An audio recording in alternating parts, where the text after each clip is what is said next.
Why would you do that? I'm sorry. You can't do that to Mommy. Jody wanted to show me something. There is no Jody, okay? Yes, there is. No, there isn't. You have to stop this. But he's real. Jody's real. She is not real. Liar! Liar! Liar! I've seen her. She was gonna show me Daddy. I just want to see Daddy. Jody promised to take me to Daddy. She says I can stay here so we can play together forever and ever. Do you miss your daddy? Yes. You miss your daddy a lot. Yes. I know you miss your daddy, baby. No one can see him because he's in heaven. He's with the angels. He's with the angels.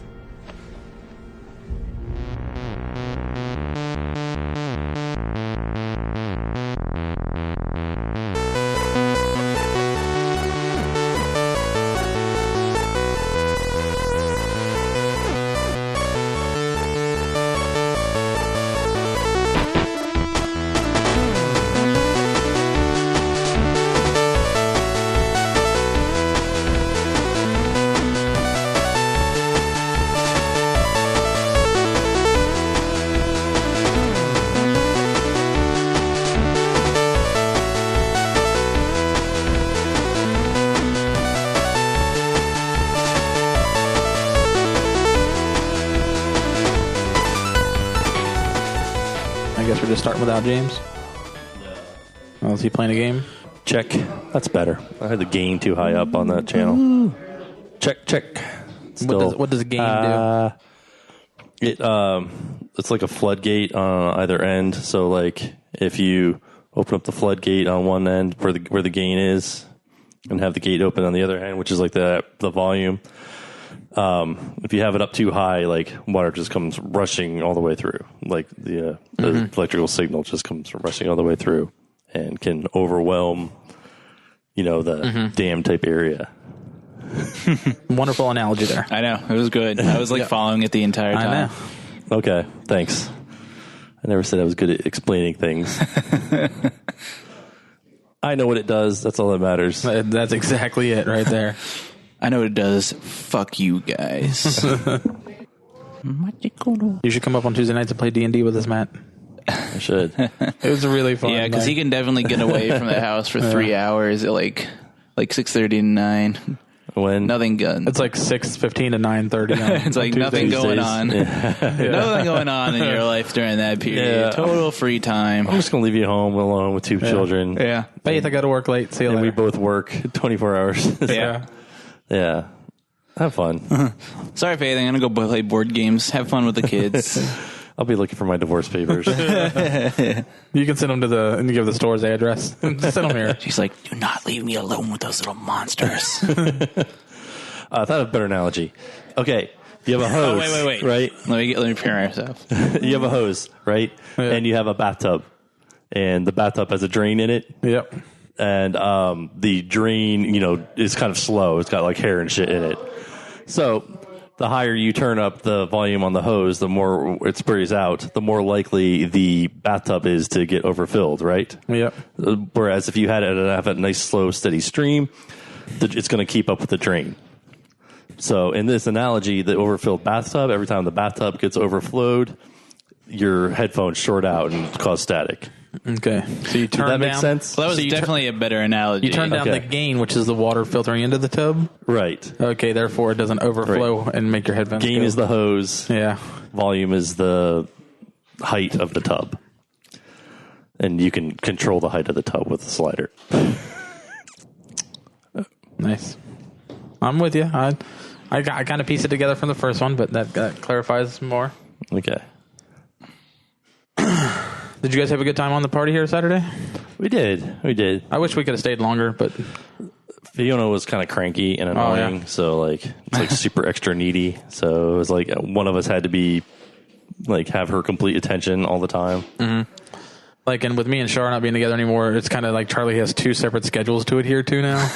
Because, like, I told Char, I was like, well, the Halloween party at the game store is on Saturday. And she's like, well, Parker's party Saturday. So we kind of just had to back them. Luckily, Parker's was at 4. This one was at 2. So we got to enjoy both for a bit. Nice. Charlie was a pirate, right? Yeah. Arr. She was a self-designed pirate. And then she got a real pirate costume the following day.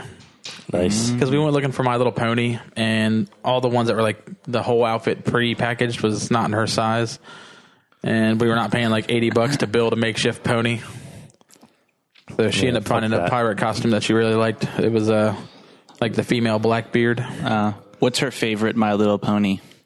Her favorite My Little Pony is Twilight Sparkle. Okay, I think that's the same as Heath's daughter. Yeah. I can name lots of little ponies. I only know, like, I helped Heath at Gen Con. If you, like, play tested the My Little Pony card game, they would give you, like, a free card pack and some promos. So he did, me and him played against each other, so we could get 2 card packs and some promos to give his daughter. Nice. Because whenever he goes to Gen Con, he has to, like, bring something back for his kids. He uses his son's Pokemon cards and his daughter's little pony cards. And so the only one I know is Applejack. Ooh, I like Applejack. I usually play as her in the little My Little Pony like RPG game that my daughter has. There's an RPG game too. Yeah, what it is it's kind of like a 3D game in the sense like half of it is a board. It's just like a circle and there's different little tiles you can land on. And if you land on certain tiles, you get little experience points, and then once you get so many experience points, you get your cutie mark. Is this like a video game? No, or it's a board. It's a tabletop board game. Okay. She brought it up here. We played it with me, her, and Char, and because when Charlie comes to the game store, she brings her board game. So it's Candyland and Pop the Pig and My Little Pony is what she brought last time. And she got James to play Pop the Pig. It's pretty fun. But yeah, with My Little Pony, half of the board is a 3D rainbow that you're building with the cutie marks on the pony's asses. So like you have to like get the XP points to level up to get your cutie mark, and then you land on a certain spot and you get to choose which part of the rainbow to put in. So it's like a tramp stamp. Yeah, it is a tramp stamp. On Friendship is magic. Yeah, and so eventually what you end up doing if you get all the cutie marks, because you're filling out the rainbow to win the game, and then there's also a big sun, and every time you land on like a cloud space, a sun tile flips and becomes like cloudy weather, and you just have to finish the rainbow before the clouds are all in a play. And the rainbow's like a big foam thing that stands and goes over the board. Applejacks. So she plays at Twilight Sparkle. Charlene plays as Pinkie Pie. I play as Applejack.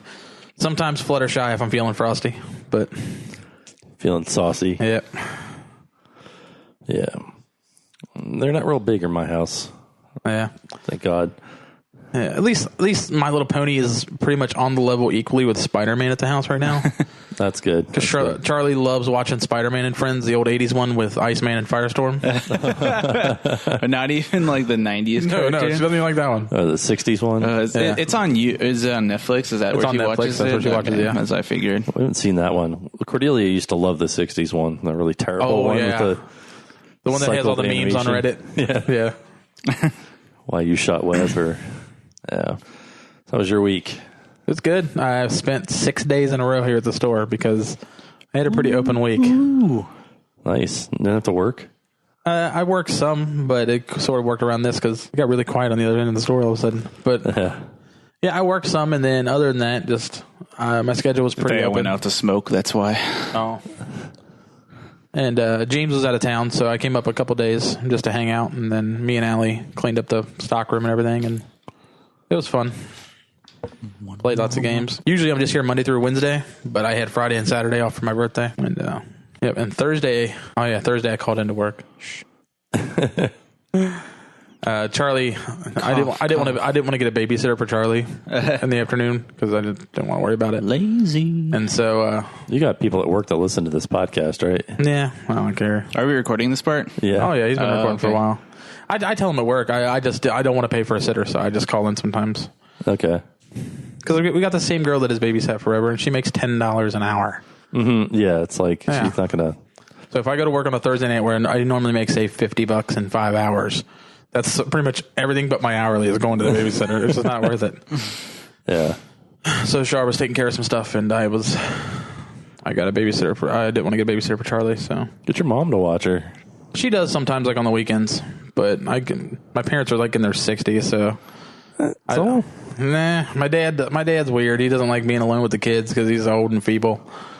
And then my mom gets worn out because Charlie always keeps her running. Yeah, my mom has the same issue, I guess. Yeah, they're great for it. Like, they help me out all the time when I have to work on the weekends. But me and Charlie came up here, and then she went to a friend's house, and I was still here until she was done. Then Friday I was up here partying for my birthday, and then Saturday was a Halloween party. Yeah, it's been way too much time here. Nice. Shit, I don't know. Did you end up going to the church party after Saturday's thing? I did not go. Faith and Cordelia went. You went home with Fiona? Fiona was in no condition to go anywhere. So. How was your work function? We didn't go. Oh, that's right. You didn't make it. I forgot about that. Yeah, I forgot you guys told me about that already. Car issues. Just texted my manager and said I wouldn't be able to make it. No trust falls for Danny. I wasn't terribly excited to go anyways. It was in Indiana at some lake, so it was like an hour drive to get there. Man. I'm like, So like when I couldn't get my car jumped, I'm like, that's fine. I'll just wake up at 10:30, text my boss, pretending like I just woke up and tried my car and it didn't work. And then I'll just sleep in until. Well, let's hope your workmates don't listen to this either. No, they don't even. Yeah. It was funny that we were over here. I was talking to Matt Fry and Danny about the crossover between IT workers and tabletop gamers, and they were telling me that it's pretty neck and neck. Like it's a pretty simultaneous relationship. Yeah. Them's our people. Both attract very, nerdy people, I guess. Yeah. Insular, introverted people. I guess we just start talking about video games now. I don't think it's going to... I don't know how much more small talk we need to go through. Well, welcome to Nintendo Dreamcast, episode 84. Yeah, well, we'll assume it's episode 84. I'll look it up before I post it. One episode soon. We're going to step up the quality game, people. Just wait for it. We're really going to blossom. Yeah. So we're right on the cusp. Yeah. Of taking this seriously for once in our lives. Exactly. That 100th episode, that's that shark we got to jump, and then we'll be in the mainstream. We just got to get the first 100 out of the way. I just want to point out, I know what the correct number for the episode is, like 95% of the time. Yeah. It's been a couple of weeks. We haven't played any video games. No. None of us, I don't think. Maybe Danny has. I still, so I didn't have quite as much free time as this week I used to because James is out of town. So Tuesday through Thursday, right after work, I would come up here and I would work for 4 hours, and then it'd be like 9 o'clock, and there'd be a whole bunch of people who are playing games. I just end up staying here until like 11:30 or midnight playing games. So Wednesday, Thursday was absolutely shot for me. I couldn't do anything. I think I played a little bit on Monday, and then I also came up Friday and Saturday for the two different events they had going on. Ish's birthday was on Friday, and they had a Halloween party on Saturday. And I also spent all the time I was at home on Saturday before then fixing my car. Mm-hmm. So the only thing I really played is when I would get home at like midnight, all my friends on the West Coast would be up playing Heroes of the Storm. So I would jump in a couple of games of that. And then any other free time I had, I've been spending on Witcher 3. Finally, just pushing through. I've like gotten to that point where like if I play any more side quests to this game, I'm just gonna never be able to finish it. So I'm just trying to push through like the main storyline now. And I like chased Ciri across the world. Finally found her in Isle of Mist and spoilers. I mean, you find her. That was not a spoiler. It's a 6-month-old game at this point. Yeah, and then like I thought that might be the end of the game.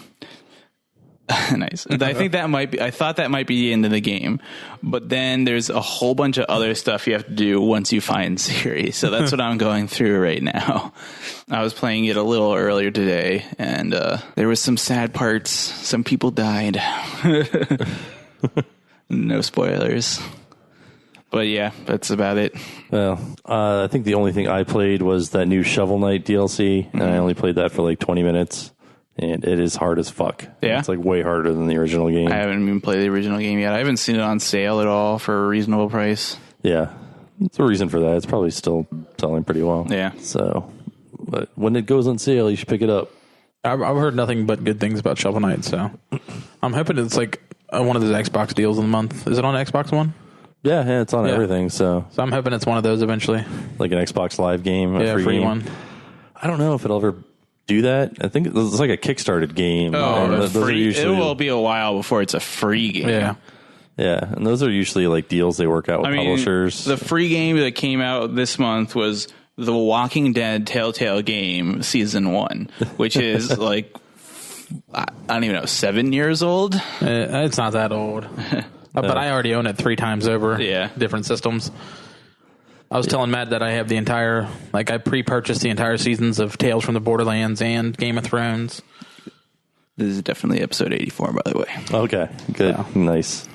Yeah. Good looking out. I look forward to starting.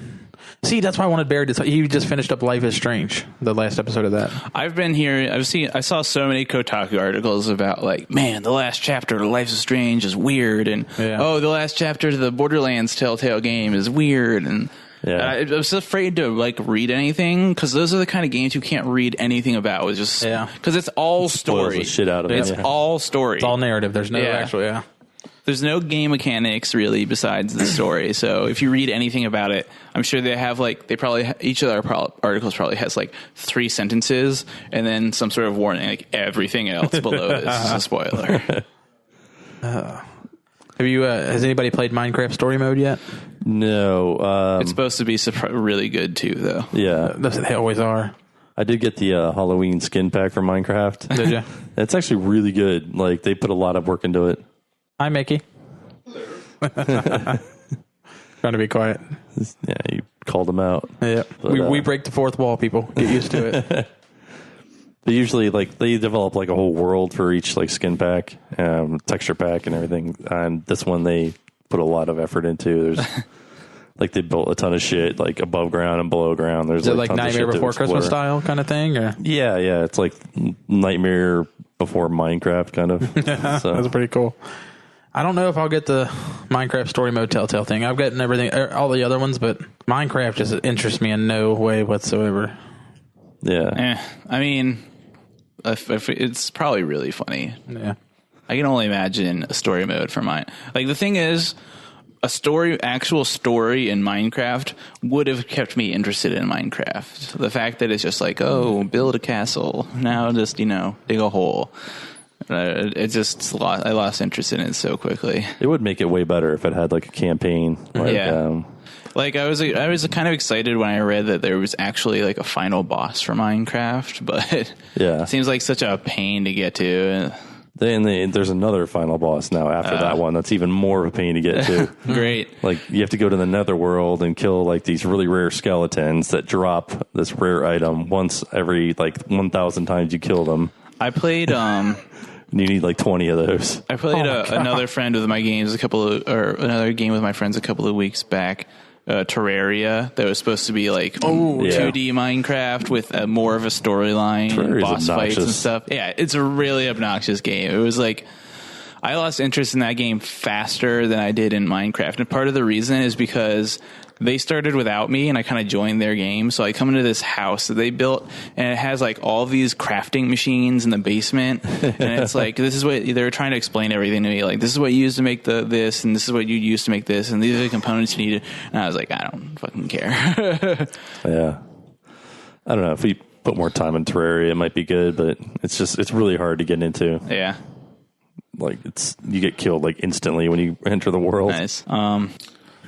So did you play any video games, Ish? Anything at all? A lot of Marvel Puzzle Quest Anniversary over the last couple of weeks. That's a lot. They just had the anniversary, so yeah, it was the second year. That like took up most of last characters. Week. I did get a Silver Surfer 5-star. Is there any other 5-star characters? I got an Old Man Logan. Old Man Logan. That's right. So we both got one. Old Man Logan, which doesn't seem like he should be a 5-star. I don't know. I mean, I played with a fully covered version of him in the anniversary, and he seemed weird. Isn't there an X-Men movie coming out in the near future that has Old Man Logan They're in it? rumoring that Old Man Logan will make an appearance in X-Men Apocalypse. Okay. I was just curious, like, why they would choose... Wolverine 3. Yeah, why they would choose Old Man Logan as a character. Because usually... a new comic launch, I think. It's like a specifically Old Man Logan comic. 9 out of 10 times if a new character is introduced in Marvel Puzzle Quest, it's in line with some other thing Marvel's doing, like... when they released like Squirrel Girl at the same time her like new comic was launching, and Kamala Khan at the same time her new comic, and then all the Avengers people right around the same the second movie came out. Jean Grey. Have you guys been watching Flash at all? The new season? Yeah. I tried to watch first season. I can't get past those like major network production values. They suck. It's like a soap opera. Yeah. It is. That's the same reason I hate Green Arrow.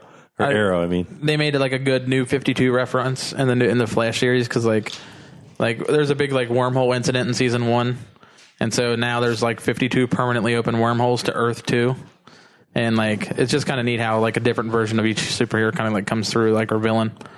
So I thought that was pretty neat. I should just skip to season 2. I should do the same thing with Arrow. You should I'll watch skip to season 3. Watch the last 3 episodes of season 1, then go to season 2 of Flash.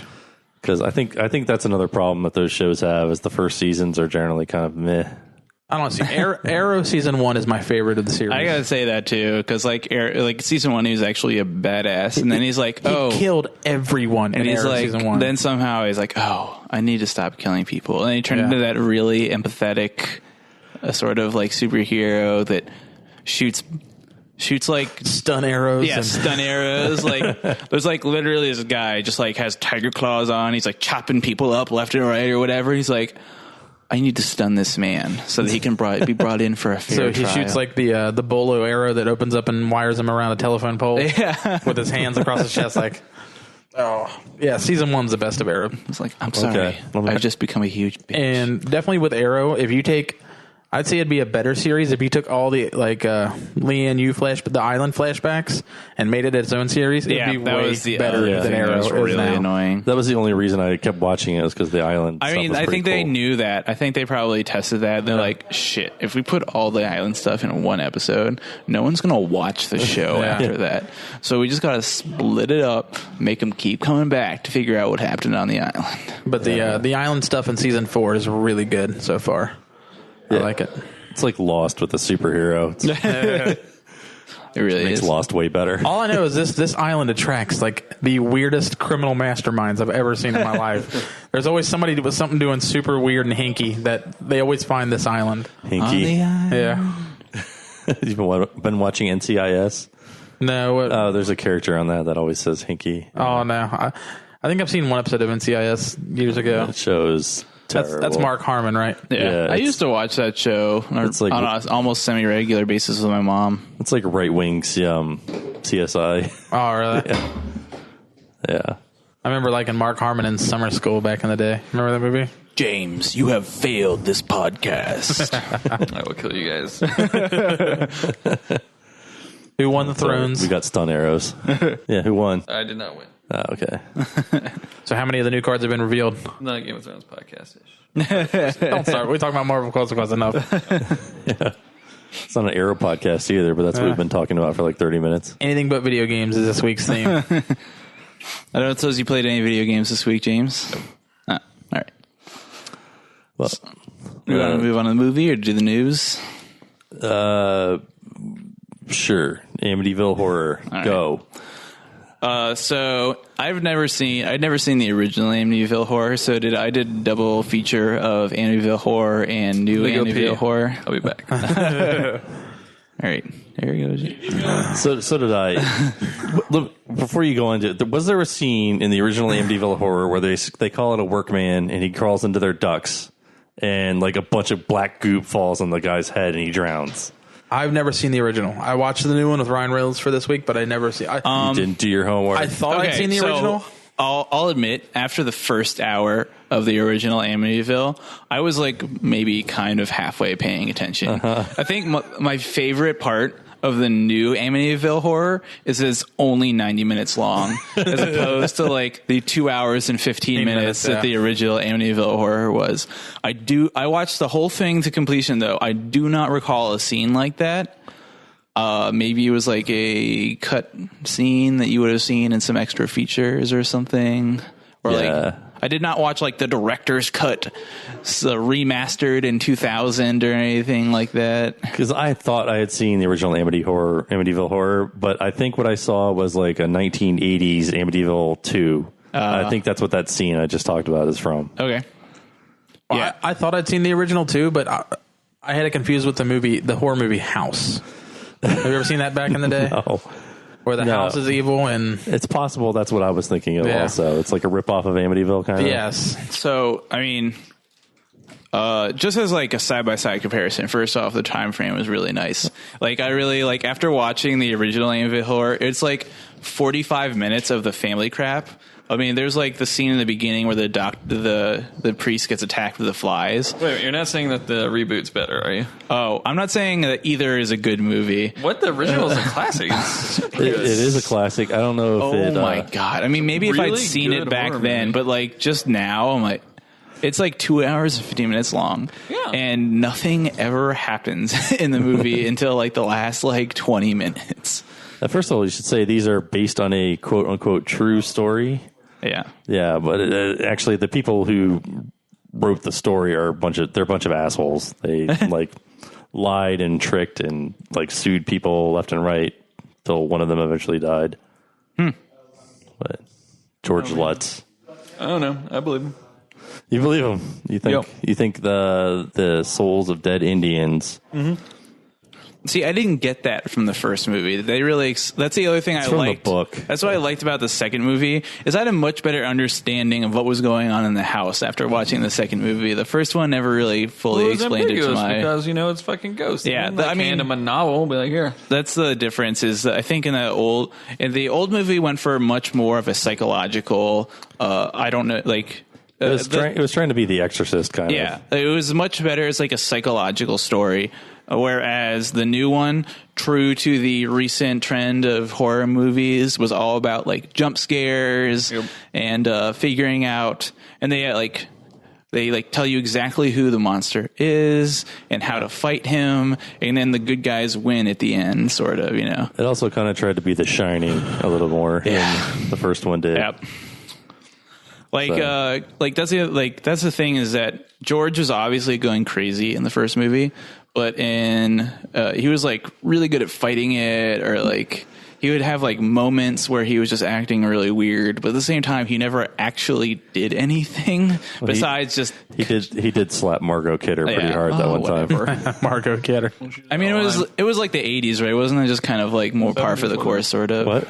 That was in the 70s. Or 70s, yeah. Yeah, it was late 75, 70s, 74. It was the 70s, isn't it? Just kind The of book par was for the written in course? 75. I think the movie back came out in the 79. 70s, you slapped Don't a woman mouth. if she was getting out. Yeah, don't mouth off to me. But I mean, besides like chopping down the door that they're all hiding behind, he never really showed any murderous intent towards the children. Whereas like Ryan Reynolds, Certainly didn't chop Goddamn. a dog in half. yeah, That was pretty fucked up too. And you never kill a dog in a movie. It's a great way There's to a get your website. audience to hate you. There's a website, Does the Dog Die? Yeah. I've had to go to that many times. Like, I bet you could like correlate how well a movie does with whether or not a dog dies in it. Like, Really? It's that big of like of a diverse thing yeah, where yeah. people. Also, you don't kill kids Oh, in the first 20 minutes. Does the Dog Die is a movie where you can go and look up movies to make sure that the dog website, doesn't yeah. die before you check it out. It'll tell you all animal deaths, actually. Somebody was just telling me they don't like watching dogs die the other day. I forget who it was. Like Marley and Me was a commercial failure, I believe. And It that's was a like movie centered around murdering the main character, which was a dog. Turner and Hooch. what? Marley and Me is different than having a dog die in a movie. When you make your entire movie about saying, a I dog don't and then think you murder it. I don't care what the reason is. Like, you don't do it. Like, even if it's like the central premise of your movie, don't make the movie because it's not going to do well. Yeah, Hooch got shot to death in Turner and Hooch. Well, spoilers, thanks, Ish. Yeah, I'm never gonna watch that. 30-year-old now. movie. Go spoil that one for you. Maybe it's just dogs in general, like Air Bud. I feel like that was a commercial failure. Air Bud Two. did super well. There's like four Beethoven. Air Buds. Yeah, they're all he gets beat senseless with a newspaper. That's a big direct to video sequels for Air Bud. Yeah. There's like even like Christmas buds and There's like 10 Puppet Masters. It doesn't mean they're commercially successful. well, the first one was pretty successful, wasn't it? No. I wouldn't imagine Let's look it so. up. Is it a box office failure? Was Air Bud a box office failure? Answering the hard questions here on Nintendo Dreamcast. Anyway, I'll just go on to the synopsis. I'll just be doing the reboot since that's what we're focusing on. But it opens up 3:15 in the morning in the Amityville Horror House. And Amity means friendship. is that what it means? No, that's in Jaws. Oh, what? Go. Okay. You know, Jaws takes place in Amity. And they're always like, and the mayor's like, Amity means friendship. I was just like, man. Air Bud was not a critical success. I haven't found box office numbers on it yet, though. It shows, but it shows the brother murdering his family at the very beginning, Defoe or whatever his name was. DeFeo. DeFeo. Like that. Thank you. Well, what your whistle there? So DeFeo kills his whole family, and then it does a 911 call where in the morning he calls in and tells the police that they're all dead in their beds except Jody, who got shot in the closet. And it does a whole bunch of news stories and clippings where you find out that he killed his family because demons told him to do it. Demon voices in his head. And then it jumps to Ryan Reynolds and his sweet blonde generic woman driving down the road looking for a house, and they see a great listing. And he's like a contractor, and he's talking to the woman. He's like, I know what this house is really worth. So this is either the deal of the century or there's a gigantic catch. And the realtor, true to what no realtor would ever do whatsoever, tells them that a family got murdered in the house. The original realtor did not tell them that, I don't think, in the original Amityville Horror. All right, quick update, sorry. The film was financially successful, grossing $4 million in its opening weekend and totaling $27.7 million in its run. What was the budget? Against an estimated $3 million budget. 9 times. Call that a success. 900%. What was the advertising campaign? They kept it cheap to make. That I don't know. Advertising campaign was probably $10 million. Easy. Wikipedia declares it a success. All right, sorry, go on. Wikipedia is law. So they move into the house, and you get introduced to their 3 children. There is Billy, the oldest child, that looks about the same as the oldest kid from Home Improvement. There is a younger boy that I can't even remember the name of because he's such a minor character in both movies. And then there's the girl, who I will just be referring to Hit Girl from now on, because that's who it was. Chloe Grace Moretz. Yeah, Chloe Grace Moretz. So I'm not great at recognizing actors. She was really good in this movie.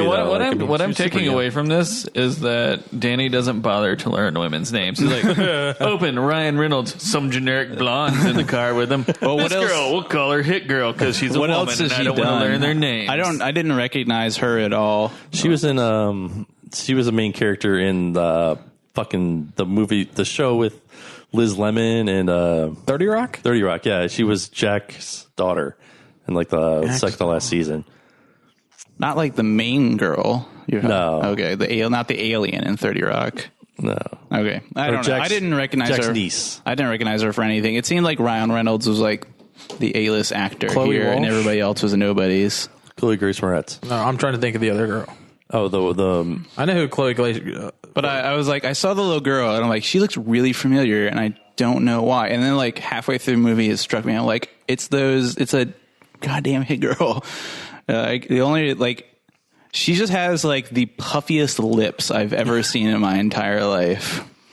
Yep. And I picked that up halfway through the movie. Enter Danny Ames. He turns on the TV. He's like, some generic bitch blonde with puffy lips. I did not say bitch, by the way. I am overcharacterizing you, Danny. Oh, there's a little girl. I don't know what movie she Hit Girl.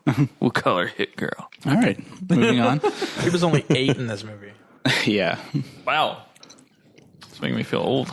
Yeah.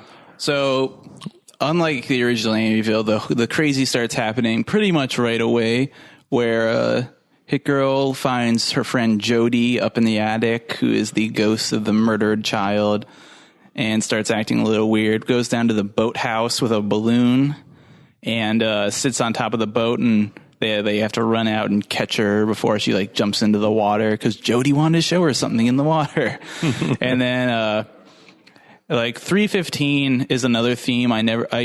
I saw that the clock said 3:15 in the original Amityville Horror, but they made a much bigger deal about it in the remake. Like everything bad that happens at 3:15 in the morning. But the first night they're there, apparently, like, she wakes Ryan Reynolds up at 3:15 to have sex with him. Because that's just, like, booty o'clock, right? 3:15 in the morning. 3:15 is like a standard, like devil's hour kind of thing. I know. I understand that, but I mean, it seemed like she was just getting into bed at like 3:15 in the morning and woke him up to have sex with him. It just if you spend like a whole day moving, like why would you still be awake at 3:15 in the morning? But you see is like a dead girl hanging herself while having sex with her and freaks out. And then the next night, he's like woken up mysteriously and looks out the window and he sees a red balloon come out from the boathouse and thinks Jody's down, or not Jody, but the hit girl's down there again, Chelsea, Chelsea. And jumps into the water looking for her because the dog's like Harry's barking at the water's edge. And he's like, jumps in, he's like freaking out and he's like looking around. He's like, she's not fucking down here. And he's like, he gets out like, what are you trying to kill me, Harry?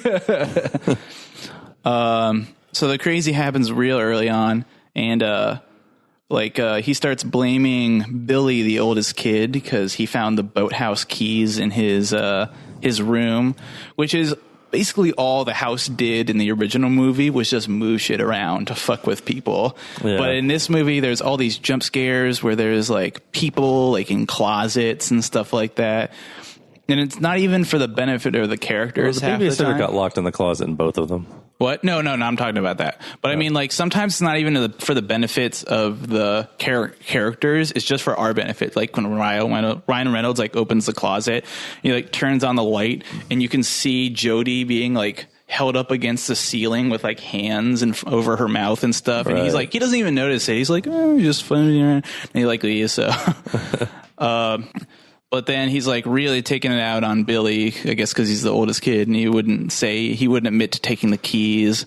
So he starts doing fucked up things. He starts doing fucked up things like making him hold the wood blocks while he like chops them in half. Like, yeah, he turns into a super abusive stepdad. Put your damn hands on it. Yeah. And his office is in the basement, which is apparently a terrible idea because that's where the evil lives. That's where the evil lives.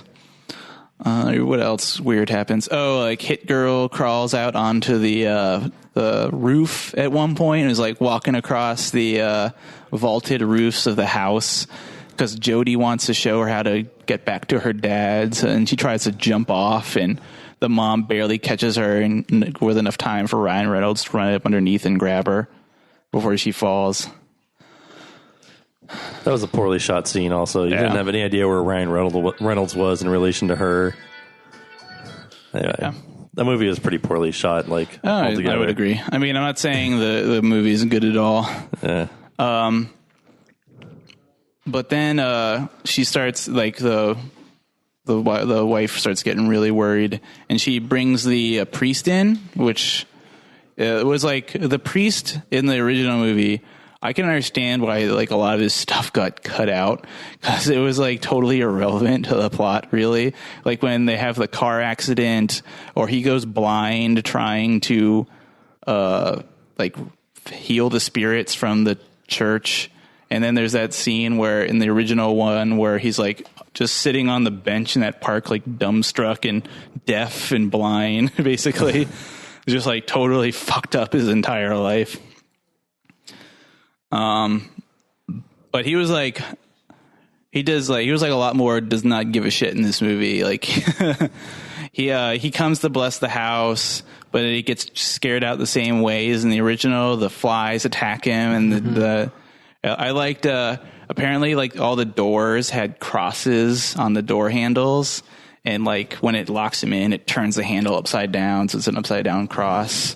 Whereas in the original movie, there was an actual cross hanging on the wall, and it gets turned upside down. I guess in 2005, it's just not plausible to say that someone would actually just hang a silver crucifix up in their like living room. I don't know. I've heard this one is like more true to the book. The reboot was more true to the book, but I don't know. I don't know about that. I didn't read the book. And they have the same like the babysitter in the original one was like an okay girl. In this, she's like some like druggy hooker, just like freaked out hippie chick. Yeah, and she's like dressed up like like a gypsy almost, and just smoking weed in the bathroom, and then telling all the kids about how there's the beds they're sleeping in, their kids got shot in. Just like a terrible babysitter. But they dare her to go in the closet where Jody was killed, and then the little hit girl is like, "Don't make Jody mad. You won't like Jody when she's mad." And then, of course, she goes in and freaks out. She actually goes like catatonic in this movie, whereas in the original, eventually she was just like, "Oh, I guess I'm just fucking locked in this closet now." Are you writing a novel? No, I'm sort of looking at this NYU paper on film grosses, trying to find with a marketing budget for Air Bud. It had to have at least like a $10 million marketing budget. Wow, That's ridiculous. $10 million. Marketing budget for movies these days are like 50 mil. Yeah, this is 1997, though. Right. I say 10 mil to. James sent Matt down a rabbit hole that he's never going to come out of. And so, like, just like in the original, eventually the wife goes to the library to look up the history of the house because it's been built since like I think it was built in like the 1700s, or they say the year at the beginning of the movie. I can't really remember, but it's like been there since colonial times. Mm-hmm. And she finds out that it's like the worst joke ever. Ketchum, I guess Ash Ketchum was living in their house in the 1700s, and I guess destitute that he never was able to become a Pokemon master. He decides to catch Indians instead and murder them in his basement. She's like looking up that history of Ketchum. I didn't even think about the Pokemon connection. That's hilarious. She was like looking up the history of Ketchum, and it's like, and then the funny thing is like the voices Ryan Reynolds keeps hearing are telling him, "Catch 'em and kill 'em. Catch 'em and kill 'em." That's why it's like a really Gotta bad catch pen. 'em all. Gotta catch 'em all and kill 'em all. But he's I don't know what his problem was, but he really fucking hated Indians. And at the same time, Ryan Reynolds is tearing down the wall to his torture chamber, his Indian torture chamber. And he was reading up, and they found like 20 Indian bodies in the lake and stuff like that.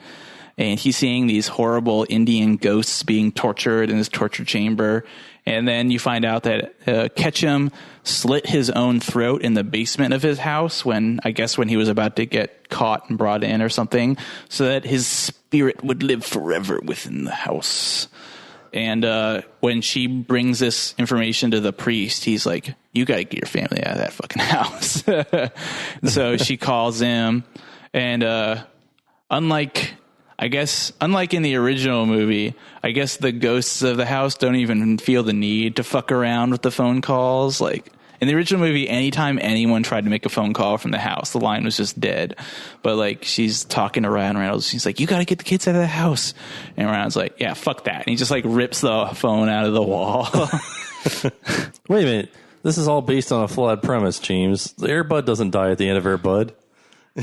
No, he never said it did. Oh. He was making an argument that sometimes dog movies in general just do bad. Oh, well, I'm just yeah, taking but a look. The average marketing, advertising, and print cost of a movie in 1995 is $16.1 million per film, up from 1993, which was $14 million. It was still a success. It made $27.7 million, and that's just domestic gross. And cut the domestic marketing budget out of that. Yeah, it's $16.7 million. Yeah. Plus the $3 million to make it. It made $19 million. And then I'm sure it went. But it made $27.7 million. What was its worldwide gross? I don't know. It doesn't. And they had to market worldwide too. I bet they lost money on it internationally. I doubt that Air Bud took. I bet China hated Air Bud. I bet they did. They did a whole lot of promoting. Air Bud seems like the movie that only America. And I would bet love. that movie killed on DVD. Like I know so many kids that have seen that on DVD. I bet you that dog still gets residuals out the ass when they were. I mean, it went on to make like 14 spin-offs and like sequels. Yeah. Not a success. It's a huge success. Disagree. 100 million would have been a huge success. I bet that dog lived like a fucking king. Yeah. Till he died last year. Probably not. It was probably just like in a cage rotting away. They would bring it out to do movies and stuff and then just collect all the money on it.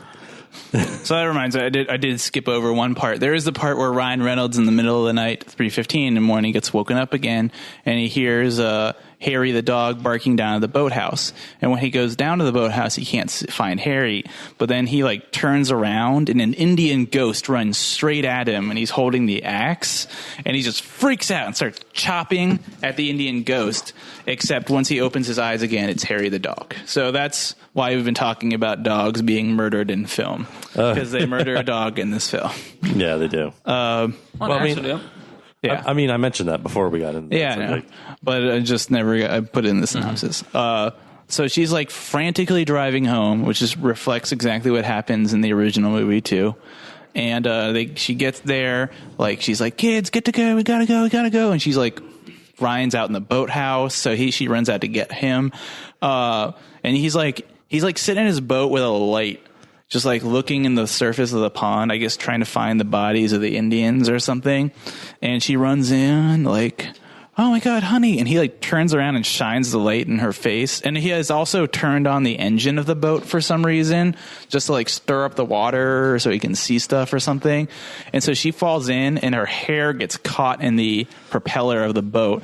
And he has this like weird, like introspective look at his face when he's like staring down at her like, I could do whatever I want with her right now, sort of. And he's like, playing around. I don't know what the settings. There was some setting that like made the propeller like turn a little bit more to pull her even tighter or something.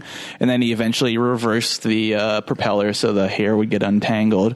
But she's like, "Oh my God, you nearly killed me." And she runs in to get the kids when the kids like are in his office basement where he has built them all coffins and wrote their names on them.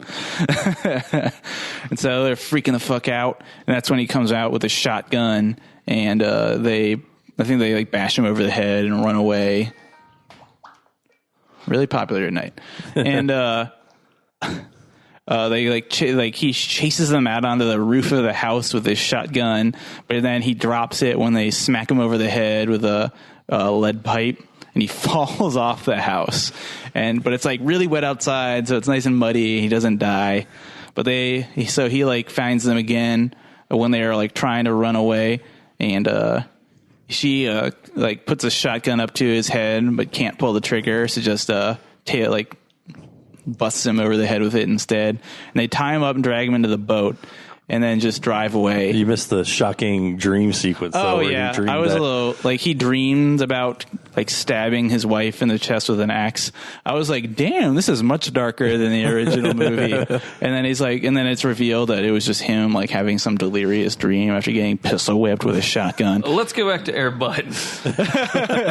Take an Air Bud break. For a small $20 million film, the promotional budget can be higher than the production budget. That's because films that are romantic comedies or kids movies, which are cheap to make, still need a lot of promotion. For a film which costs between $35 and $75 million to make, the P&A budget will most likely be at least half the production budget. So the promotion budget was probably more than it cost to make that movie. Well, okay, so it's $3 million. So I mean, even if it's triple promotion, that, it still made more than its money back. I disagree. I think it made $0. It was a failure. That's just based on the domestic, and then it went on to make way more than that worldwide. Right. Well, you agree that they would have had to pay out their ass to promote this internationally. It probably didn't make any money internationally. Obviously, we're going to have to email Disney after this to get their exact probably will not give us their budget numbers. No. Where's Adrian Paul in all this? Yeah. No. Have you even tried? No, I haven't. God fucking damn it. I'm serious. At this point, you are off the cast. Do not come back without Adrian goddamn Paul. You know, I gave one Google search to try and find a contact email address for him. Just fucking tweet him. I could not find Adrian Paul on Twitter, like with a little confirmed check mark. I was hoping that Adrian Paul had been in one of the Air Bud movies, but I figured with like 14 different movies, there was a chance he'd been in one. All right, go on to the Amityville Horror. I am going to take 5 minutes and get his contact information for you. But he goes, I'm going to do your job for you right now. Sounds good. The kids are going like, why are we even taking him? He tried to kill us. And she's like, we just have to get him away from the house. And sure enough, just as soon as they drive the boat into the middle of the lake, he's like, what happened? And he kind of comes to his senses, and he's like, don't even look at it, honey. Just keep going. And then they did the little thing at the end, like the letters never came back to reclaim their possessions. Mm-hmm. Yeah. All right, I have all of his information right here, including Twitter. right there. Let me enhance the Twitter and the Facebook. It wasn't even a minute. It wasn't even a minute. For Christ's sake. Dare you fall down on the job. Yeah. I almost thought Adrian that's who Paul. the fifth mic was for, is Adrian Paul. Yeah, me too. Yeah. Not at this rate. We'll probably have to get our numbers up slightly before we get Adrian Paul in, though. I think you guys... No. It could actually happen if Ish would reach out and do it. You think Adrian Paul will bring in the numbers? Yeah. He's in 3 movies this year. He's probably booked solid. What's he in? I don't know. I just when I googled stuff for him, I He's ended been up doing seeing a lot of weird Russian movies. there was a few movies he was in this year. I didn't see what they were called, but one of them was like Kids and Aliens Like or something Russian like porn? Vin Diesel's Witch Hunter. Is he in that? I kind of want to see that, actually. I'm sure he's not in it. That is getting like a negative 2% on all it looks rating fucking sites. horrible. It looks great. Are you serious? Yeah. I want to see that and Gem and the Holograms. I want to see Jim in the hologram. All right, Ish. I put it on your wall. And it just popped up and told me. Yeah, but when I was Googling him, I saw that he's going to be in 3 movies this year. One of them's called like Kids and Did you Monsters. Google or Bing him? Because I literally Googled him and I found Googled him. all the information. Wasn't even a minute. I Googled Adrian Paul contact blast. info. Fucking Poker News can get an interview with Adrian Paul, but we can't. No, we can if Ish would try. You've reached out to his publicist. I was pretty drunk, though. I don't know. Okay. I think I'll link the Frodo rape episode. Try to do it sober and apologize for James. Or they probably don't remember. So Yeah. don't even, Yeah. don't mention Frodo rape. Frodo Ray. Sounds good. They probably have your email tagged up on their wall. Okay, what level of celebrity would be socially acceptable for me to get onto the podcast? Adrian Paul. I'm not joking. Do not fucking come back with Adrian Paul. I'm not interested in anyone else. Reach out to Adrian Paul. Once we've done Adrian Paul, then we can talk about other celebrities. At least get a definitive no from Adrian I will. Paul. I will. And then then move on to the Z-list local celebrities. Jeez. Like, I don't know. Tiny cartridge guys. I don't know. I see Trisha Mackey from the news at GameStop all the time, where my friend works. She used to come into Chipotle all the time. I am really great friends with John Lomax's son from the news in the morning. So I went to school with him for 15 years. I do not give a fuck. Where the fuck is Adrian Paul? I know. How about maybe he can get us Adrian Paul? That's what we need to network it. You do not need to know. You need to use your thumbs on your fucking phone and tweet him or whatever you need to do. He's got a contact email. Ooh, Adrian Paul photo gallery. Yeah, let's look at that. Sorry. So, yeah. Amityville Horror. Great. Good stuff. I definitely saw the remake when it came out in 2005. Yep. And it was not any better the second time I saw it, but... There's a couple scares in it that scare the bejesus out of me. Oh, yeah? Well, what did you find scary about it? Pretty much it's like a little girl in the closet when they lock the babysitter in there. Yeah. That's just, I liked the scene where I didn't put this in the synopsis, but the girl's holding the little one-eyed doll when the priest comes, and the priest like pulls the mom aside. He's like, "That little doll belonged to Jody." And then she goes like, "Oh, they must have left it in the house." And he's like, "No, she was buried with it." Oh, and then at the very end, after Ryan Reynolds, this is all super dramatic line, like, "Don't even look back, just go." It shows like the house, and like during the haunting, it comes all fucked up. Like they'd thrown cabinets in front of the basement door to make sure that Ryan Reynolds couldn't come back up. And Ryan Reynolds had spent most of the time he was supposed to been fixing up the house, working on the house, yeah. building coffins and screwing windows shut. So all the windows are screwed shut and stuff. So like Jody just stands there and she has this like blood curdling scream, and then like everything in the house resets. Like all the doorknob handles go from upside down cross to regular cross. All the screws and nails follow the windows, and all the furniture rearranges itself precisely. And then it's like, now we're ready for the next one. And then some Indian ghost grabs Jody's ghost and just pulls her into the basement. That's because they made the claim that the ghost had broken all the doors and locks in the house, and then like an investigative team went in like 3 years later and checked out the house, and everything was fine. I see. So it was probably the movie's attempt to explain that. Yeah, rationalize what happened. What is the movie where I think it was recent, where there's like a hole in the basement, like a door, and they let demons and stuff into the house? The Gate. No, that's the one we watched. That's from the 80s. I'm talking about. I think there is actually a movie I've seen on The Netflix Portal? called The Hole. The Hole, is it? The Hole. I've never actually watched it, but just from the synopsis, there was like a hole in the basement. Yeah. Though there is another movie called The Hole that I did watch. There's some A-list actor in it. I can't remember who, but it was about how like four teenagers for like spring break decided to party in this old like World War II bunker or something like that, and they get locked in there. Who was the A-list actor? Adrian Paul is a handsome motherfucker. Isn't he, though? Yeah. He just, I mean... Well, he's got to be like 50 now. Yeah. He doesn't even have the ponytail anymore. He was born in 56. Oh, you had the time to look up when he was born and fucking I actually Googled him, dude. I looked up info on him trying to find information. Sorry I didn't delve deep enough into the net. No, you are like, I'm going to go find out his birthday. That'll help. I think he's 56. Does that look familiar? Is that his email? Because it does not look familiar to Ish.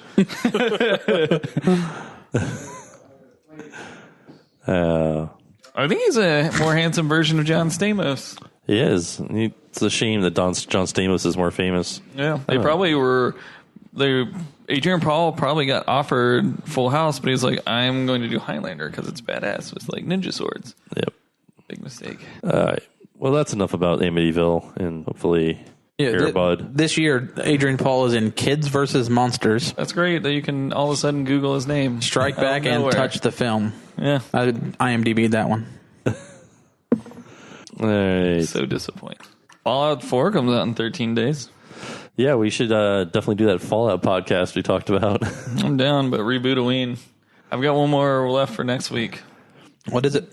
Oh, we're actually going to do the Salem's Lot reboot from the mid-2000s. Okay. Yep. With Rob Lowe, straight to TV. Did anybody else watch Evil Dead?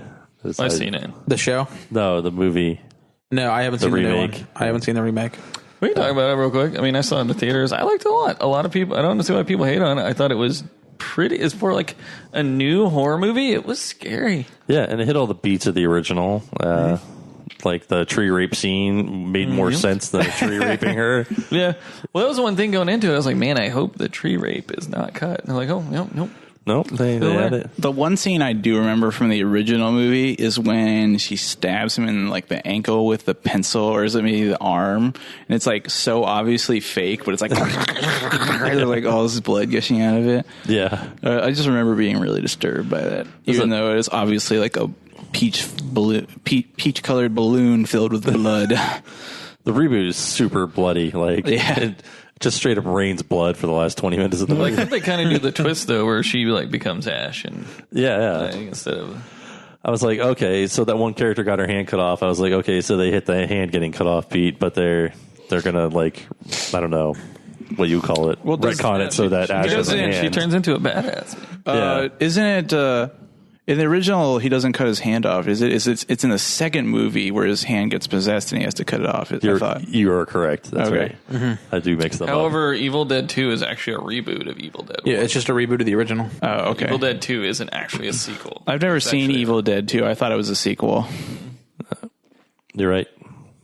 It's been a while since I've seen both of those, but so they made Evil Dead very cheap. Yeah, and they're like, wow, this is a really cool movie. How about have some money? They got studio backing and redid it. And Sam Raimi. So where does Army of Darkness fit in then? Army of Darkness is the sequel to Evil Dead 2. Okay, that makes much more sense because I saw Evil Dead and I saw Army of Darkness. And I'm like, I feel like I missed something. That's why I thought Evil Dead 2 was like a sequel. Like, I thought there was some line of story in there that bridged those two stories. I want to see the new TV show.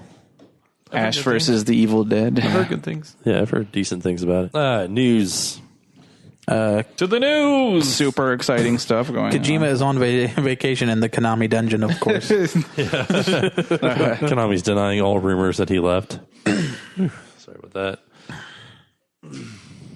And they say he's on vacation, which like goes completely against what the Times Sport reported last week. Yeah, they attended his farewell party or some shit. I don't know. Ceremony. And you said you saw some picture from the farewell party. Well, it was just the thing they posted was a group of people, and it showed like Kojima up against the wall, and everybody just kind of had drinks in their hands. Like they pointed out that there was no cake, no any like managers of note or stature that were attending the party. Oh, weird. But it was apparently like a leaked photo. Yeah, but I mean that could have been at any point in the party. Yeah. Like everybody's drunk and like hanging out outside or something. I don't know. Destiny was on Jeopardy. Yeah, I just put that in because I always love it when there's a video game question on Jeopardy. Like, I even watched the video of when they asked the question, and like, sure enough, like after the question's asked, there's like 3 seconds of just like, I mean, for there to be a question in Jeopardy where someone doesn't immediately buzz in, it's always hilarious. But like, there's like 3 seconds of like nothing, and then one guy buzzes in like uncontested and goes like, "What is Destiny?" And they're like, "Yep, that's correct." I think I remember Leroy Jenkins has been on there before. there was like a final. I remember there was like a final round question about like what like blue hedgehog is Sega's like namesake or something like that, and there was like the answers for it were utterly ridiculous. Like these are like like I mean for the amount of information these guys Toe have, Jam and Earl. I know, like one of them said like Donkey Kong and so stuff like just like the Nintendo, dumbest. No, I'm just saying it's. I always think it's hilarious because they have all these random factoids about like history and pop culture. For some reason, like video games slips completely under the radar for the Jeopardy participants. So I always think it's great when there's a video game question in Jeopardy. Yeah. And it was so obvious. The answer was, if you want to be a guardian of the last city on Earth, you have a quotation marks a date with quote end quotation this game from the creators of Halo. Like, how many fucking hints can you? I mean, the writers obviously looked at it and they're like, they're not going to get this if we just ask them about the game. So we have to throw in some sort of common idiom about Destiny to make sure. So like even the guy that answers may not even have known what the hell Destiny was, but he just picked up on the date with Destiny thing. Yeah. A Black Friday ad for Dell leaked, and apparently they're going to be offering the Xbox One, an extra controller, the Gears of War Ultimate Edition, and Fallout 4 for $300. That is pretty insane. good deal. Yeah. Total savings of $170. According to Reddit, it's not fake. Check it out on Snopes. I'm guessing that sometimes like Dell sells, they're a approved reseller of Microsoft products, and they get these Xbox Ones, and then nobody buys them because nobody thinks to go to Dell. Right. So they probably have a bunch that they need to move, and they're like, it's a bundle cost, so they're probably, all right, we'll throw in Fallout 4 and move them. So I was thinking, it does look kind of fake to me, but one thing I was thinking, actually, sorry I didn't interrupt, but this is probably like a draft version. It's probably in draft for release next month, so it's probably not final. Yeah. I've been like, I kind of want to get a PS4 because there are definitely some exclusive games I really want to play on it. But the thing is, there's only like 3 exclusive games that I really want to play on it. So I mean, I feel the same way about Xbox. I'm probably going to pass by. Well, at least if you got an Xbox, you could play syndicated games like games that are on every platform with us too. But if you got PS4s, you could do the same thing. Yeah, but that would mean like all 3 of us would have to buy a PS4 as opposed to only you having to buy an Xbox One. $400 investment. Yeah, but you would be investing in the future. No. I do want to get an Xbox One. I'm not sure I can talk my wife into it right now. I think I might skip PS4 this year and maybe get one next year because it'll probably be super cheap. She's gonna be like, "You just got one." And I'll be like, Yeah. I'm thinking there might be even a better bundle in the Sorry, summer. my wife doesn't sound like that. Yeah. Oh, yeah, she does. I'll just check No, she doesn't. I know. You guys, she probably listens to this podcast. You guys really She does not sound like that. I know. I actually want I think this year I might get myself like a new laptop for Christmas or whatever. Ditto. Maybe like I've been like eyeing the Surface 3 or whatever. I don't know how good they actually are though. How much are those going for? Like, I'm sure it's like $1,200. Yeah. $1,000. that's crazy. Well, they just did the Surface 4 and the Surface books. The thing is, I want a tablet, but I want a tablet that can also I wanted a laptop, but I'm going to be mainly using it for like tablet purposes, but I'd rather not limit myself to one or the other. So you can have the keypad. They have the USB inputs. They have... Yeah, that's what I'm saying. Yeah. It's like, I'm sure most of the time I'll probably be just using it like an iPad, but I would also like to be able to play like Heroes of the Storm on it if I'm like at my grandparents' house, which I would not be able to do on an iPad. A buddy of mine works at H.H. Gregg, and he knows I was looking around for a new computer, and he's like, "Oh, dude," he's like, "I'll cut you." Apparently they sell Alienware now at H.H. Gregg, and he's like, "You need one of these, and he says they pay a lot of commissions. So that's what. Yeah, I would imagine they're like $1,200. Like those are like really expensive too. Yeah, I'm not a big gamer, so Nice. Sony's having a big press briefing in Paris tomorrow. They're going to announce a bunch of new games. I'm excited to hear about what they have. I really want to don't have anything right now. I want to play Until Dawn. My nephew said it's amazing. Oh yeah, that's Yeah, I've heard that's a good game. But like Bloodborne and Until Dawn are the two like exclusive games I would want to play right now. Yeah. You can go up to Arcade Legacy and play Bloodborne some more with that guy helping you. They're just like, so I hardly have any time for video games as it is, but Fallout 4 comes out in 4 days, and then Battlefront comes out a week later. I just feel like I'm booked for the rest of the year. I thought it was the other way around. Nope. Huh. I still really want to finish Witcher. Yeah. Fallout 4 comes out in 4 days. 14 days. Oh, 14 days. Yeah, it comes out or 13 days. It comes out like the second week of November, and Star Wars Battlefront comes out the third week. I could maybe see a case for buying Battlefront on release, but I might wait on. Though I say I'll wait, but it's not going to get any probably cheaper. Going to be one of the greatest games Yeah. of this generation. Undoubtedly. That's going to be day one for me unless I'm broke. Yeah. James is going to tell everybody that he has another convention. He's going to disappear for 5 days. I've already arranged. I will not be here for most of that week. Oh yeah. Nice. Yeah. Cool. Canadian Netflix has scored a deal to stream the Star Wars The Force Awakens in 2016. They'll Which be the means only... the world has scored a deal. I really don't know how fucking... I'm going to go home and make a Canadian Netflix account. A Luau. I think there's like some program called like a Luau or something where you can change the locale of your browser. Oh, nice. I didn't know that. Yeah, I used it when I lived in New Zealand. I watched American Netflix because New Zealand Netflix. Now, is it streaming on release or is it streaming sometime in the year? It'll be sometime in 2016. Probably December of 2016.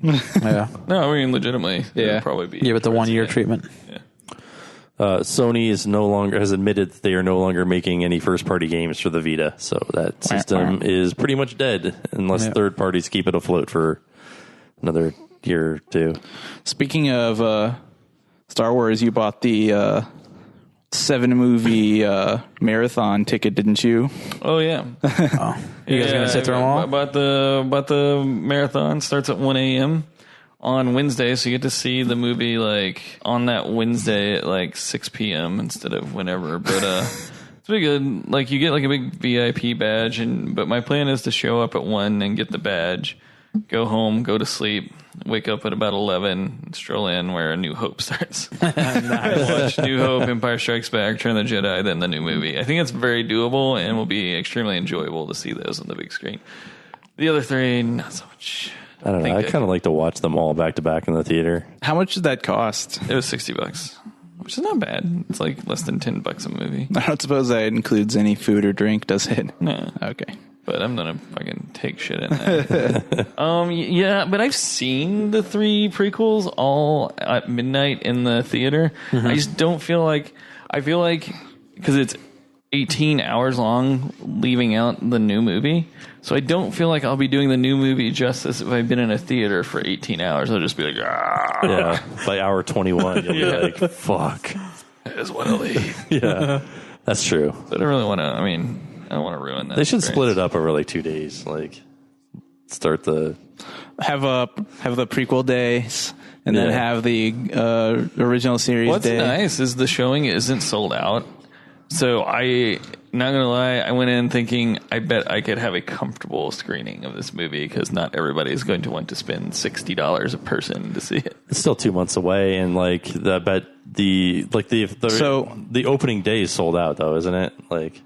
Probably for individual showings. Showings. Mm-hmm. That's what I heard anyway. I know a friend of mine and a lot of her friends, they all got together and they bought like tons of tickets to a single theater, trying to all like take over their whole group, take over one showing of it. Yeah, I mean, they say tickets are sold out. I think that's more in like places like New York and stuff. I'm sure if I tried to buy a ticket to opening night of Hebron, Kentucky's AMC Newport and Levy. I'm sure Newport and Levy sold out, but if that's in Kentucky, it ain't no big New York City shit. Hebron doesn't have an AMC. It doesn't have a theater at all, actually. I'm just saying, like, it'd be a Florence rave. Yes, if you went out into the boonies, you could probably find a ticket to see Star Wars somewhere. Have you bought a ticket yet? No, I haven't. Are you gonna get the marathon ticket, Danny? I wouldn't mind. Yeah, we could do this. We could live blog it. I'd have to take that day off from work, but I definitely have some days off left. If you guys buy the ticket, I will sit through all 7 movies. No. I don't even think I want to sit through all 7 movies. Matt could bring the dictaphone and we all just sit there and record, like making fun of shit while people are watching. Annie! It's not coming up on Fandango. Search. It's called Star Wars: The Force Awakens. While he's doing that, other video game news? I don't think there's any news. Really, nothing's happening. In the world. Blizzard has Steam controller, blah blah blah. Nobody gives a shit. There's a Blizzard, blah blah. Real world Pokemon gym opening in Japan. That's kind of cool. Like Activision started a esports division in their place for different online games. Cool. Did you see it's being run by like the previous CEO of ESPN, so they're being pretty serious about it. I think. Did you actually Google just Star Wars: The Force Awakens? Yeah, I did. Here's Star Wars: The Force Awakens. Did you guys see the fiasco with the Steam Link when it got released? Oh, I didn't read about that. I don't really care. What happened? Mac users, when Steam Link came out, it was a bit delayed for Mac users, like the compatibility to start working. So to make amends, Valve gave them the entire Valve game library, past, present, and future. So any game they release, first party Valve, it's free to Steam Link users on Macs. Wow. For the incident. That might make playing video games on a Mac almost worth it. Yeah. What that says to me is they don't have a lot of direct party games planned for the future. Yeah. Whatever, like 40 people are playing Steam games on Mac are probably really excited about that. I always hate it when I'm like reading forums or something and there's just Mac users complaining like, this game isn't running well on my computer. Mm-hmm. They're like, I have it started up. I have my like boot camp or whatever started up. So I'm like emulating a Windows operating system and the game still runs really slowly. I'm like, wonder why. It looks like I can't buy a 7 p.m. and 10:30 p.m. IMAX 3D ticket. I can only buy a 2 a.m. one. But what does the movie open on the 18th or the 19th technically? The 17th, isn't it? It opens on the 17th because my ticket starts on the 16th. Yeah. The day before. It says opens December 18th, 2015. Ooh, these tickets might be there like 2 days. Yeah. Yeah, so usually when it says like the 17th, that's a Friday. But in reality, you can usually see the movie the night before at like 8 p.m. on a Thursday. Yeah. A lot of places will have tickets.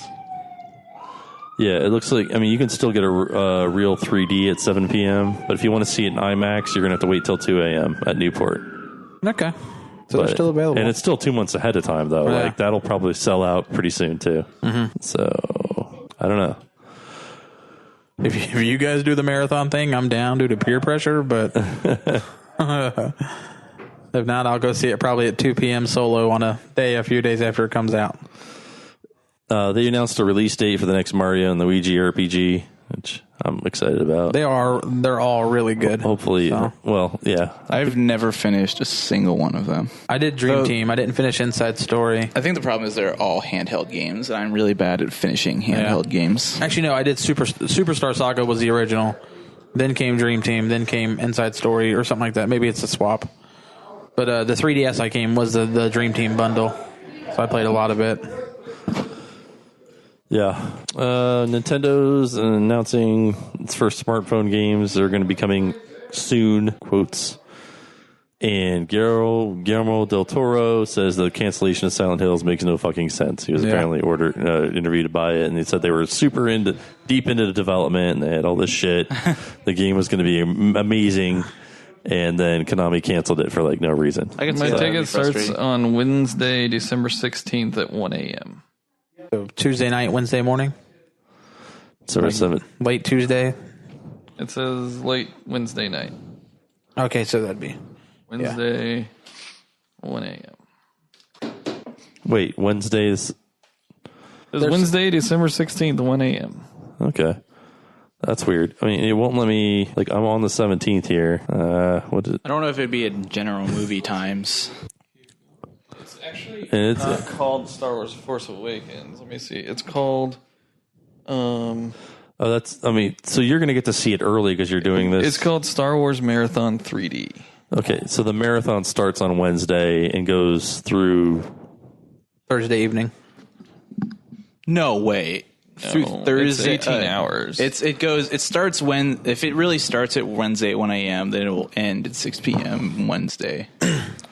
No, it says late Wednesday night. That's the thing is, I think it might I think actually be. It's actually Thursday at 1 a.m., but it's like late. You get there late Wednesday night. Just Google Star Wars Marathon 3D. Yeah. See if there's still tickets. Yeah, I mean that would make more sense. That's why it's just like a day now, ahead. if it just said Wednesday, but it points out to say late Wednesday night, 1 a.m. Yeah. So they don't want people to be confused. So Well, they should say Thursday at 1 a.m. Thursday morning, 1 a.m. Yeah. Star Wars half marathon or what? It probably is the original 3 too. Oh, yeah. He's like, what? I've been gypped. And it's like, that one's only $35. Like, shit. Okay, I have no idea. Move on. It's not coming up, and I can't focus enough on it. It's all right. It's talk. fine. Still got Air Bud on the brain, I bet. I do.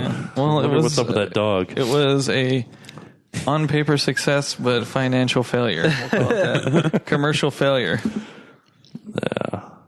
Yeah, that's pretty much it for news. Anything else you all want to go over? So, I mean, we kind of wasted a lot of the Reboot Ween. Do we still want to keep doing reboots for the next couple of movies? No, next week is the last reboot of Ween. Okay. So, and that is Salem's Lot. Salem's Lot? Oh, we're actually doing Salem's Lot. That's actually a movie I want to see. Yeah, I haven't seen either of those. Now, is this like the reboot was like a 3-part miniseries or something on TV? Yeah, it was on TV with Rob Lowe. Yeah. I remember when it was on TV, like my parents actually like made points to watch it because it was like an hour and a half. Yeah, I have the original. One night and an I hour have the and a original half on the next DVD, which it's a really fantastic movie, and I have not actually seen the reboot. I might have to get the original from. I mean, I'm sure I can download it. Yeah, But I've been reading the book lately, and I read a lot of like horror and stuff. But the other night, I was like, I was reading in bed at like 3 a.m. I actually had to stop because I got creeped out, which is the first time in my entire life that I've ever been reading and got creeped out. It's very, I don't know. It's not like in your face, like blood and gore scary. It's more like weird psychological themes scary. So It's another 70s horror movie. I always get it confused with The Stand. The Stand. you get Salem's Lot. Salem's Lot is Stand about confused. vampires. I know it's about vampires, but just like when people talk about the names and stuff. So where the hell am I going to find the original miniseries? Because I've never seen that. The 1970s one? Yeah. I'd probably get it off Google for $1 or whatever. Do we give you $1?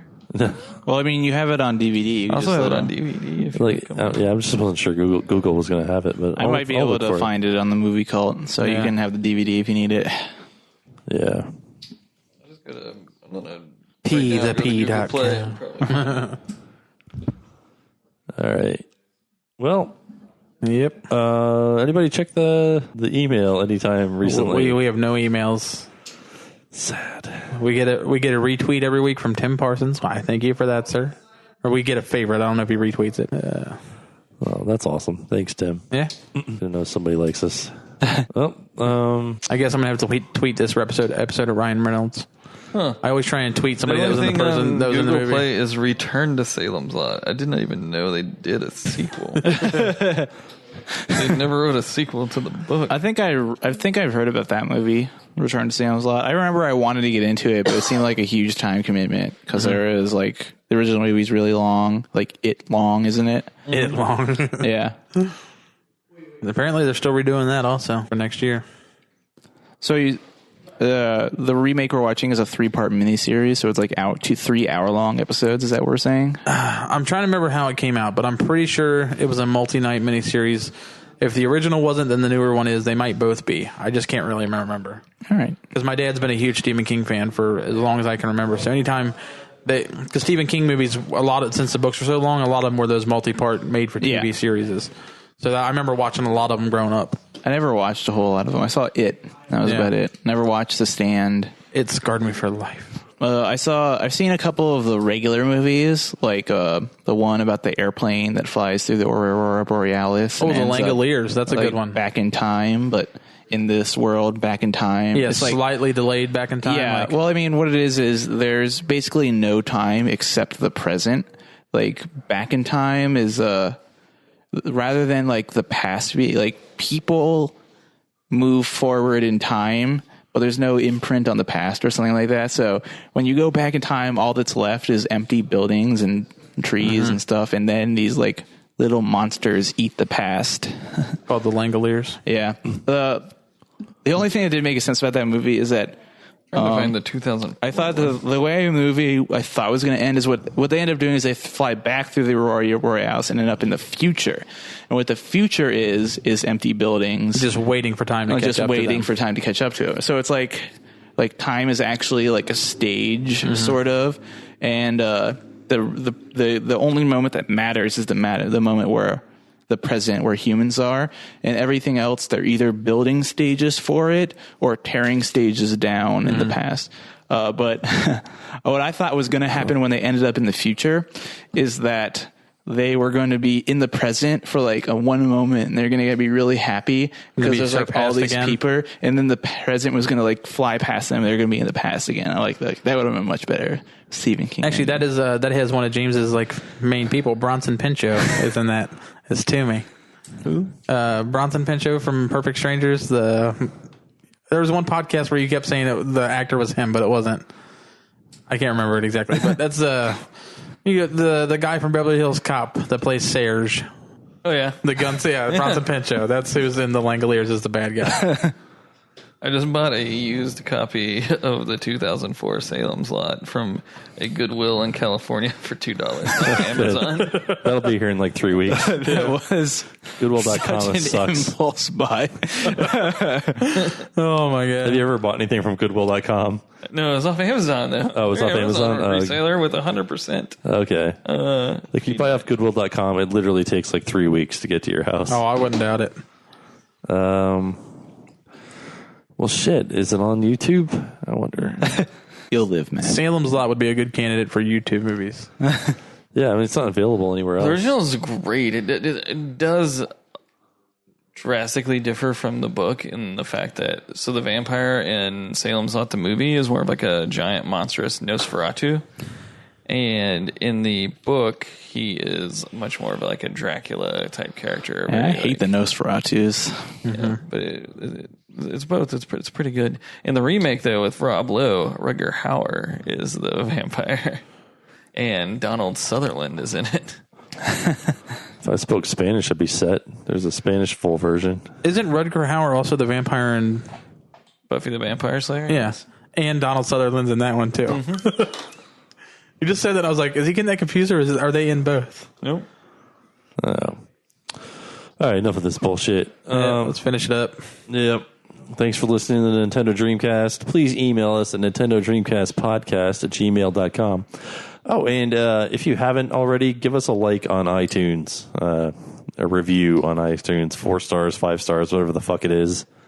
I don't know. I'm not an Apple guy, but I hear that helps. How many reviews do we have on iTunes? Any idea? I have not checked in like 3 years or since we first started doing this. So I think we need to give out some kind of prize for whoever gives us like the 50th or whatever we're at. I think I wrote one review before I was on the podcast, and back then there was only one other review. Well, we got aspirations to hit 50 then. It's probably still a lot like that. I'm guessing it's like 4 or 5. I'm thinking it might just be 2. I don't think I wrote one. I don't write reviews for stuff very often. Yeah, but not a big Yelper. I am in no way whatsoever do I Yelp. I'm looking it up now live. I think people stopped listening. 8 ratings. Ooh, 8 ratings on iTunes. Yeah. When was the most recent one? Or is that's ratings, not necessarily reviews? Well, it means 8 people decided to give it, a 5-star rating. Yeah. So. I mean, I actually wrote a review of it back I think in the there's day. still only the same amount of reviews. So like ratings help a little bit, but I believe that reviews help more. So if you give it a 5-star and give it a review, it'll weight it heavier. So Rock on. I don't know. But anyway, thanks for listening. Yeah. Bye. Good night.